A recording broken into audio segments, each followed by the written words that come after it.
Hello sir, ఎలా జరిగింది మీ trip? బాగా జరిగిందమ్మా. నేను మీ ఇంటి నుంచి బయలుదేరి చెన్నై వెళ్ళాను. ముందర చెన్నైలో ఒకరోజు ఉన్నాను. చెన్నైలో నా క్లాస్మేట్ని చూశాను. ఐఐటి మెడ్రాస్లో మేము కలిసి చదువుకున్నాను. ఈ ఈ ట్రిప్ ఉద్దేశమే అది కదా, డిమ్ లిట్ అంటే down Indian memory lane. Intense trip. It was intense because I stayed only 1 day. ఆ తర్వాతనేమో ఢిల్లీ వెళ్ళాను. అక్కడ మరి నేను గత 30 ఏళ్ల నుంచి కలవని ఫ్రెండ్ సమర్ సింగ్ కలిసాను. అతను ఆస్ట్రేలియాలో ఉంటాడు, ఇప్పుడు వచ్చాడన్నమాట ఢిల్లీకి. అతను ఆ టైంలో ఉంటాడని నేను ఆ 4 రోజులు ఢిల్లీలో. అదొకటి. తర్వాత కిరీట్ పారిక్ గారు, నేను ఎడిట్ చేశాను కదా పుస్తకం, ఆ కిరీట్ పారిక్ గారిని చూడటం తటస్థిస్తుంది. దాని గురించి మాట్లాడుకున్నాము. బాగుంది చాలా, దట్ వాస్ వెరీ ఎంజాయబుల్. తర్వాత ప్రొఫెసర్ శాస్త్రి గారు అని ఆయన నాకు ఎప్పటి నుంచో తెలుసు, ఢిల్లీ కాలేజ్ ఆఫ్ ఇంజనీరింగ్లో రిటైర్ అయ్యారు. ఆయన కూడా చూడగలిగాను. So that was very nice. ఆ తర్వాత కొంచెం కష్టాలు మొదలైనవి. అంటే విజయవాడ వచ్చాను. ఢిల్లీ నుంచి విజయవాడ వచ్చినప్పుడు, అది ఇప్పుడు March 1. అంత ఎండలు, నిజానికి చెన్నైలో కూడా కొద్దిగా ఎండగానే ఉందనుకున్నాను, ఢిల్లీలో కూడా కొద్దిగా ఎండగా ఉందని. విజయవాడ వచ్చేసరికి పేలిపోయింది. చాలా వేడిగా ఉంది అక్కడ. సరే, నేను మా మేనగారితో ఉన్నాను. తర్వాత మంగళగిరిలోనేమో లాడ్జ్ తీసుకున్నాను. But it is good. Mangalagiri ఇప్పుడు చాలా ఇంప్రూవ్ అయింది, నీకు తెలుసు కదా. సో ఇప్పుడు ఏంటంటే వాళ్ళు ఆ రోడ్ అంతా నిజానికి అన్ని షాపులు అంటే మంగళగిరికి జనరల్గా తీర్థయాత్ర అని నరసింహస్వామి దీని మూలాన వస్తూ ఉంటారు. కానీ ఇది ఇంకా ఎక్కువ అయినట్లుంది. అంటే అమరావతి దగ్గర తర్వాత అక్కడ ఉన్నాను, బాగానే ఉంది 5-6 రోజులు. తర్వాతనేమో కాకపోతే అక్కడ నాకు సంబంధించిన వ్యక్తిగత విషయాలు ఏంటంటే ఆ పన్ను కట్టించుకోవటం, వాటి గురించి వాళ్ళని బతిమాలుకోవటం, అది మామూలు ఆఫీస్ వ్యవహారాలు కదా. అవన్నీ అంత గొప్పగా ఏం జరగలేదు. మంచిగా జరిగింది ఏంటంటే, మా అమ్మ కొన్న ప్లాట్ నేను ఏనాడు చూడలేదు. ఆవిడ 82లో కొన్నది. ఇన్ని ఏళ్ళ తర్వాత నేను వెళ్ళి చూడగలిగాను. అక్కడ అది ఉంది. అది ప్లాట్లుగానే ఉన్నాయి అవి. కానీ అవి ఆ ప్లాట్లు ఎప్పుడు ఫ్లాట్లు అవుతాయో మనకు తెలియదు, చెప్పలేము. బహుశా ఇంకొక దశాబ్దం పట్టచ్చు ఇంకా. కానీ అక్కడ చాలా డెవలప్మెంట్ బాగుంది, నా చిన్నప్పట్లా కాదు. అక్కడి నుంచి తర్వాత బెంగళూరు వెళ్ళాను నేను. బెంగళూరులోనేమో చాలామంది స్నేహితులు ఉన్నారు, కొంతమంది అసలు చూడలేకపోయాను. బెంగళూరు కూడా విజయవాడ లాగానే వేడిగా ఉంది. అది కొంచెం నాకు ఆశ్చర్యం కలిగించింది. అది ఇప్పుడు ఐ థింక్ పొల్యూషన్ ఉన్న ట్రాఫిక్ వల్ల కొంచెం బెంగళూరు వెదర్ చేంజ్ అయిపోయింది. అవును. తర్వాత డస్ట్ ఎక్కడికి వెళ్ళినా కూడా, ఎంత ఏసీ కార్లో వెళ్ళినా ఆ dust, there is something in it. I was not comfortable. సరే, ఒకరోజు ఒక ఫ్రెండ్తో ఉన్నాను, ఒకరోజు ఏమో లాడ్జ్లో ఉన్నాను, ఇంకో రోజు ఇంకా 2-3 రోజులు ఒక ఫ్రెండ్. ఆ ఫ్రెండ్ నిజానికి లేడు ఇప్పుడు. 2018లో నా క్లాస్మేట్ అనమాట, ఐఐటి మెడ్రాస్. అది సడన్గా క్యాన్సర్ వచ్చింది. అది డిటెక్ట్ చేసినప్పుడే అది Stage 4 అన్నారు, లంగ్ క్యాన్సర్. బతకటం ఉన్నది. ఆయనకు ఒక్కతే కూతురు. ఆ అమ్మాయి నాకు బాగా తెలుసు. అమ్మాయి భర్త, అదే వాళ్ళు అయ్యంగారు. అమ్మాయి ఏమో తెలుగు వాళ్ళని పెళ్లి చేసుకుంది. ఆ పిల్లలిద్దరూనేమో అమెరికాలో పుట్టారు. వాళ్ళు నేను తీసుకొచ్చారు ఇక్కడికి. అక్కడ బాగా చదువుతున్నారు వాళ్ళ. ఆ కుటుంబంతో ఉండటం నాకు చాలా సంతోషంగా ఉంది కూడా. ఆ 3 రోజులు నాకు వాళ్ళు చాలా ప్రత్యేకంగా, అంటే తండ్రి వయసు వాడిని కదా నేను. వర్షకి ఎట్లా ఉన్నాడు ఈయన, ఏంటి అంటే జ్వరం ఉందా, she was over cautious actually. అదే అంత ఇదేం లేదమ్మా, కాకపోతే నేను షీ టెస్టెడ్, థర్మామీటర్ పెట్టి చూసి అంటే టైల్నాల్ అంతవరకు నేను అసలు దట్ ఐ షుడ్ సే, అంతవరకు నేను ఒక్క మాత్ర కూడా వేసుకోవాలి. అప్పుడు అక్కడ టైలర్ వేసుకున్నాను మొట్టమొదటిసారి, కొంచెం జ్వరంలా ఉంది, జ్వరం తగ్గించడానికి. ఆ తర్వాతనేమో రెగ్యులర్గా ఎలెగ్రా అంటే ఎలర్జీ టాబ్లెట్స్ ఉంది కదా, అది రెగ్యులర్గా వేసుకోండి అంకుల్. ఎందుకంటే మీరు వెళ్తుంటారు సిటీలో డస్ట్ మార్పు ఉంటుంది, ఒక చోట ఎక్కువ ఉంటుంది దుమ్ము, ఇంకో చోట తక్కువ ఉంటుంది. సరే బెంగళూరు నుంచి నేను ముంబై వెళ్ళాను. ఆ కుర్రాడు వచ్చాడు, నన్ను రిసీవ్ చేసుకున్నాడు. అంటే నేను అక్కడ రీసెర్చ్ స్టూడెంట్ని గైడ్ చేయాలన్నమాట. అతను అంతకుముందే నాతో వాట్సాప్లో ఉన్నాడు. వచ్చాడు, అతను రిసీవ్ చేసుకున్నాడు. వాళ్ళ గెస్ట్ హౌస్ తీసుకెళ్ళి అక్కడ అన్ని సౌకర్యాలు చాలా బాగా ఉన్నాయి అక్కడ, సమస్య ఏం లేదు. ఆ డైరెక్టర్తో డిన్నరు మాట్లాడుకున్నాం, అదే ఎకనామిక్ డెవలప్మెంట్ రీసెర్చ్ గురించి, ఆ రీసెర్చ్ మెథడాలజీ గురించి, అవి ఏ విధంగా అంటే మేమందరం ముసలోళ్ళం కదా. ఇప్పుడు బేసిక్గా 25-30 మధ్య రీసెర్చ్ చేస్తున్న వాళ్ళకి మనం ఇవ్వగలిగినటువంటి సమ్మరీ ఏదైనా ఉంది. ఇప్పుడు ఏంటంటే నిజానికి experience people how they can help youngsters should not repeat the mistakes which our generation did. Correct, that's where we should play a role and help. మేము ఈ తప్పులు చేసాము, అట్లాంటివి మళ్ళీ మీరు చేయొద్దు. మీ తరఫున మీరు కొత్త తప్పులు చేయండి, అది వేరే విషయం. కానీ పాత తర్వాత ఆ తప్పులకు కూడా ఒక పద్ధతి ఉంటుంది. మనం ఏంటి ఇప్పుడు లాజిక్ తప్పులు కొని చేస్తాం, మ్యాథమెటిక్స్ సరిగ్గా రాకపోవటం, ఈ సబ్జెక్ట్ గురించి చెప్తాను నేను, ఎకనామిక్స్ వరకు అవి మనం చెప్పాలి. అది నేను అక్కడ చెప్పాను. ఆ తర్వాత అంటే పబ్లిక్ సెమినార్ లేదు అక్కడ, అయినా కూడా ఈ కుర్రాడితో చేయగలిగి చేశాను. ఆ తర్వాత ఎక్కడికి వెళ్ళాను, ముంబై నుంచి అహ్మదాబాద్లో దేవనాథ్ ఉన్నాడు. That smooth. ఇప్పుడు నేను అహ్మదాబాద్ రెండోసారి వెళ్ళటం, అక్కడ మళ్ళీ అదే గెస్ట్ హౌస్తో ఆర్గనైజ్ చేశారు, వాళ్ళు వచ్చి పికప్ చేసుకున్నారు, అంతా సవ్యంగా జరిగింది. కాకపోతే అహ్మదాబాద్లో కూడా ఎండలు ఉన్నాయి. అది కొంచెం బాధ కలిగించింది, ఎందుకంటే నాకు ముంబైలో అయితే గెస్ట్ హౌస్లో ఉన్నాను నేను. నా ఇంటరాక్షన్ అంతా అక్కడికే, నా గెస్ట్ హౌస్లోనే వచ్చేవాళ్ళు, లేకపోతే నేను అక్కడ పక్కన డైరెక్టర్ బంగ్లాకి వెళ్ళి కూర్చొని కాసేపు మాట్లాడాను అంతే. అహ్మదాబాద్ అట్లా కాదు, అహ్మదాబాద్ యూనివర్సిటీ చాలా పెద్దది, అందుకని గెస్ట్ హౌస్ నుంచి ఇక్కడికి వెళ్తాం అనేది తప్పదు. అది మన రోడ్డు మీద వెళ్ళాలి. ఆ రోడ్డు మీద ఎండ అప్పుడు తెలిసింది నాకు, అహ్మదాబాద్లో కూడా ఎండలు ఉంటాయి. గాంధీ గారు ఆపలేకపోయాడు, అంటే ఈ టైం ఆఫ్ ద ఇయర్ అలాంటిది. అదే అట్లా. సరే అక్కడి నుంచి ఇక్కడికి వచ్చాను. ఆ తర్వాత మళ్ళీ విజయవాడలో అప్పుడు ఈ ప్లాట్ చూసుకొని, మా అమ్మాయి కొన్న ప్లాట్ ఎంతలో హరి వచ్చాడు. హరి వచ్చి అక్కడి నుంచి ఒకసారి హరి వచ్చిన తర్వాత నాకు చీకొచ్చింత లేదు, నాకే హరి చూసుకుంటాడా నేను అని ఆ పద్ధతిలో అట్లా వెళ్ళాం. ఆ పొన్నూరు చూసాం. పొన్నూరుకి పర్యాయ పదం స్వర్ణపురి అని ఇప్పుడు తెలిసి వచ్చింది, తెలియదు అన్నమాట. అంటే తమిళంలో పొన్ను అనేదానికి గోల్డ్ అని కూడా ఉందట.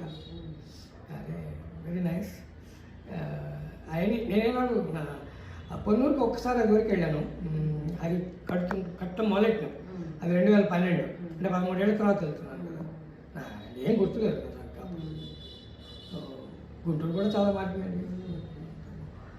చూసాం పొన్నూరు, నిడుగులూరు, మీ నాన్నగారు కలిసాను, బాగుంది. అది నాకు ఎటువంటి ఇబ్బంది కలగలేదు, అన్ని సౌకర్యాలు ఉన్నాయి. ఆ తర్వాత మళ్ళీ బెంగళూరులో వచ్చిన తలనొప్పి మళ్ళీ రాలేదు. తలనొప్పి కొద్దిగా జ్వరం లాంటిది బెంగళూరులో వచ్చింది, కానీ ఆ తర్వాత మళ్ళీ ఏం రాలేదు. ఎందుకంటే నేను అంటే ఎలర్జీ ట్యాబ్లెట్ రోజు వేసుకుంటున్నాను. సో ఆ ఎలర్జీతో అట్లాగే అంటే నాగార్జున సాగర్ మీదకి వచ్చాం, అక్కడ బుద్ధవనం చూసాం. నాకైతే బుద్ధవనం బోర్ కొట్టింది ఒక పాయింట్ తర్వాత. ఆ బుద్ధ కథలు చాలాసార్లు విన్నాం కదా, మళ్ళీ ఆ పాపం ఆయన అంటే ఆయన సిన్సియర్గా చెప్తున్నాడు, ముందే చెప్తున్నాడు, కానీ ఎన్నిసార్లు వింటాం. సో ఓకే, దట్ కొంచెం బోర్ కొట్టింది, కానీ మళ్ళీ ఓకే ఓవరాల్. తర్వాత ఇక్కడికి వచ్చాము. గుడ్. అప్పుడు డిమ్లిట్ కంప్లీట్ అని డిక్లేర్ చేస్తామన్నమాట. మొత్తం ఎంత 24 ఫిబ్రవరి నుంచి మళ్ళీ ఇక్కడికి ఎప్పుడు వచ్చాం, 24 వచ్చాం, ఒక నెల. At the end of it I feel good, I could withstand it. ఎందుకంటే ఇంకా వడదెబ్బ కొట్టలేదు, తగ్గి చాలా జాగ్రత్త పడ్డాను. ఇంకా స్టమక్ అప్సెట్లు అవి కూడా మామూలుగా ఏంటంటే ఆహారం అక్కడికక్కడక్కడ తేడా, అన్నీ తేడా. గుంటూరులో ఉన్నట్టు ఆ తర్వాత బెంగళూరులో ఉన్నది అట్లేదు.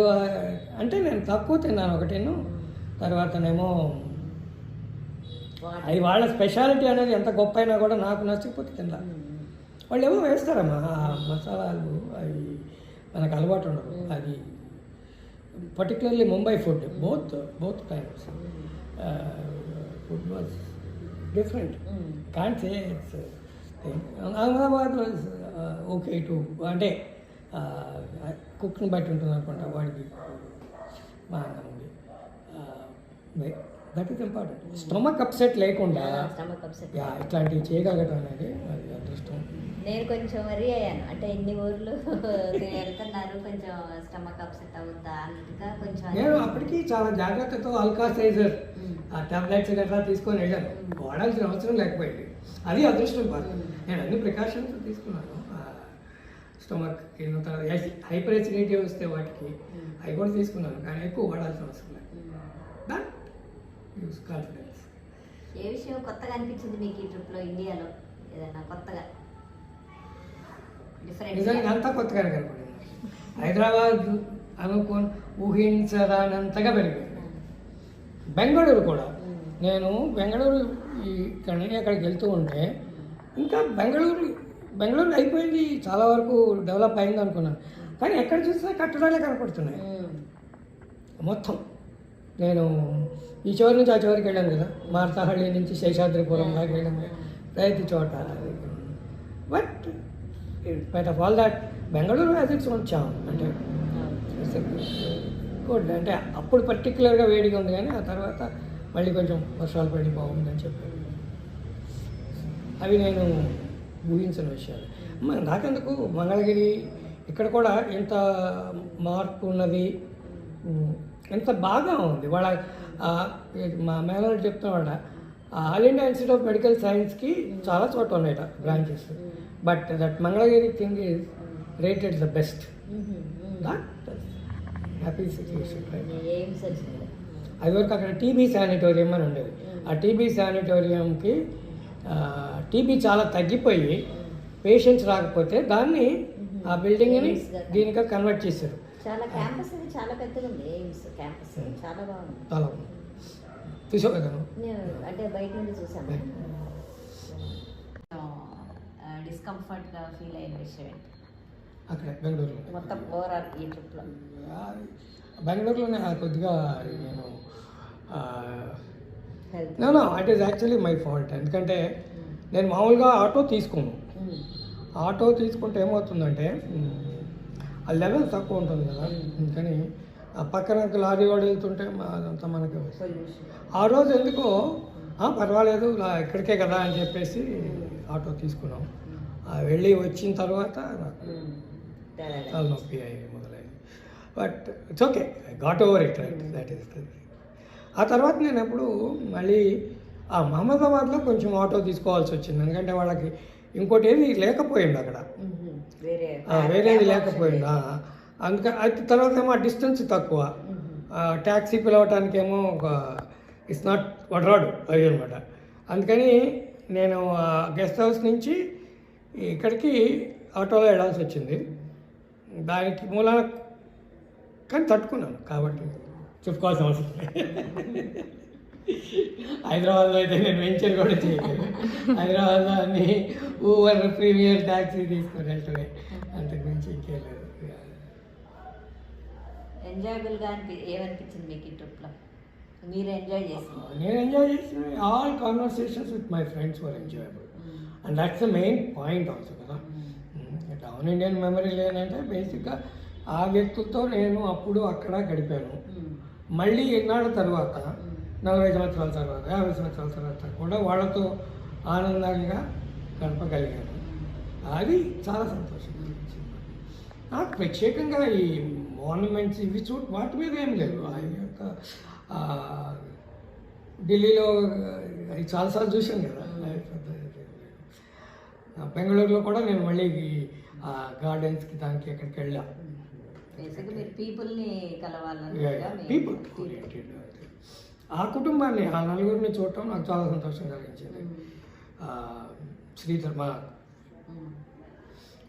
క్లాస్మేట్ శ్రీధర్ కుటుంబం, శ్రీధర్ కూతురు, అల్లుడు, మనుమలిద్దరు వాళ్ళు. శ్రీధర్కి చెల్లెళ్ళు వాళ్ళు ఉన్నారు, కానీ ఆ కుటుంబం నాకు తెలియదు, వాళ్ళ గురించి పెద్ద అసలు నేనేనాడు, కానీ వీళ్ళు తెలుసు, బాగా తెలుసు వీళ్ళు. అందుకని అది నిజానికి మోస్ట్ ఎంజాయబుల్. మిగతావి మీరు ట్రిప్కి వస్తానంటే మేడం గారు పిల్లలు వరి అయ్యారా? వరి అయ్యారు, ఒకళ్ళే కొంచెం ట్రిమ్ చేయడానికి కూడా ప్రయత్నించారు. ముంబై ఎందుకు వెళ్ళాలి, స్టూడెంట్ ఉన్నాడు నాకు వాడు, నేనేదో మంచి చెప్తాను అనుకుంటున్నాడు కాబట్టి అదే వాళ్ళు, నేనేం డబ్బులు ఖర్చు పెట్టాలి అంటే అక్కడికి వెళ్తున్నాను, వాళ్ళు ఆతిథ్యం ఇస్తున్నారు కదా, అట్లాంటప్పుడు ఐ సెడ్ నో. వాళ్ళు వర్రీ అంటే same worry I have right. ఇప్పుడు చక్క వాతావరణంలో మార్పులు వస్తే తలనొప్పులు, ఈ వ్యవహారాలన్నీ వస్తాయి, జ్వరాలు వస్తాయేమో, అది ఎక్కువ వస్తే 70 దాటింది కాబట్టి తట్టుకోవడం కష్టం, హాస్పిటలైజేషన్ బోల అవన్నీ లేకుండా తప్పించుకున్నాను కదా, అదృష్టం కావచ్చు. But that is also my judgement. ఈ వయసులో నేను ఆ మాత్రం తట్టుకోగలను అనుకున్నాను, తట్టుకున్నాను. వాళ్ళు కూడా సంతోషించారు. ఫోటోలు పంపిస్తున్నా కదా ప్రతిసారి, అప్డేట్స్ అంటనే కాబట్టి. సరే, అది బాగుంది. నిజానికి నాకు ఇంకా ఆరోగ్యం ఉంటే 2 నెలలది, ఇప్పుడు ఇంకా లేదు. నిజానికి చూడాల్సిన మనుషులందరినీ చూస్తాను. నాకు ప్రత్యేకంగా ఇంకా మిస్ అయిన లేదు. బెంగళూరులో ఒకళ్ళిద్దరు స్కిప్ చేయాల్సి వచ్చింది, ఎందుకంటే ఓకే. హైదరాబాద్లో కూడా ఇంకా ఉన్నారు, కానీ ఇక్కడ వచ్చినప్పుడు లేచారు. నేను అదే హరిప్రసాద్ చెప్తున్నాను, హైదరాబాద్ వేరే ట్రిప్ పెట్టుకోవాలి, కేవలం టూరిస్ట్గా వచ్చి హైదరాబాద్ మొత్తం చూడటానికి కనీసం 1 నెల రోజులు, లేకపోతే చుట్టుపక్కల అంతా పెరిగిపోయింది కదా. మళ్ళీ ఎప్పుడు వస్తుంది నేను అనుకోవటం, నేను అక్టోబర్, నవంబర్, డిసెంబర్లో ఇక్కడ ఉండాలి. అది నా మంగళగిరి ఇంటి కోసం అనమాట. ఆ ఇల్లు డిమాలిష్ చేద్దాం అనుకుంటున్నాము, అక్కడ ఏదో కట్టాలి అనుకుంటున్నాము, ఇంకేదో చేయాలి. వాటన్నిటికీ వాళ్ళు అప్రూవల్స్ ఇవ్వాలి లోకల్, కాబట్టి అక్కడ కొంచెం ఎక్కువ టైమే గడపాల్సి ఉంటుంది. తర్వాత శారద కూడా వస్తుంది అనుకుంటాం కాబట్టి అప్పుడు మొత్తం టూరిస్ట్ వ్యవహారం చూడవచ్చు. హైదరాబాద్ కావాలంటే బెంగళూరు, చెన్నై, ఇంతవరకు శారదా ఐఐటి మెడ్రాస్ కూడా చూడలేదు. అది ఒకసారి చూపించి పిల్లలతో కలిసి అందరం నలుగురం కలిసి ఒకసారి చేయటం అనేది మాకు అది కొంచెం పళ్ళ. ఇంతవరకు అంటే మేము 28 సంవత్సరాల క్రితం వదిలిపెట్టాం కదా 97. ఆ తర్వాత కుదరదు. అంటే వాళ్ళకి కూడా కెరియర్స్, మళ్ళీ ఫ్యామిలీస్ కెరియర్స్ అవి ముఖ్యం కదా ఆ వయసులో. ఇప్పుడు 25 నుంచి 55 దాకా అసలు ఇంకోటి ఆలోచించకుండా వాళ్ళు చేయాలి. ఎందుకంటే ఆ తర్వాత శక్తియుక్తులు ఎట్లుంటాయో చెప్పడం కష్టం. తర్వాత ఈ సొసైటీ యాటిట్యూడ్ కూడా, వాళ్ళు 50 దాటిన వాళ్ళు అమెరికాలో కూడా వేస్తారన్నమాట. వాళ్ళకి అవసరమైతే ఎంకరేజ్ చేస్తారు, ఎంత మార్కెట్ బట్టి ఉంటుంది. But what you can count basically the 3 decades, 25 to 30 to 55, and make full use of it. సక్సెస్ఫుల్గా కంప్లీట్ చేశారు trip. Yes, I'm happy. I'm happy you asked me, and all my feelings came out. Thank you. Okay, sir. Thank you.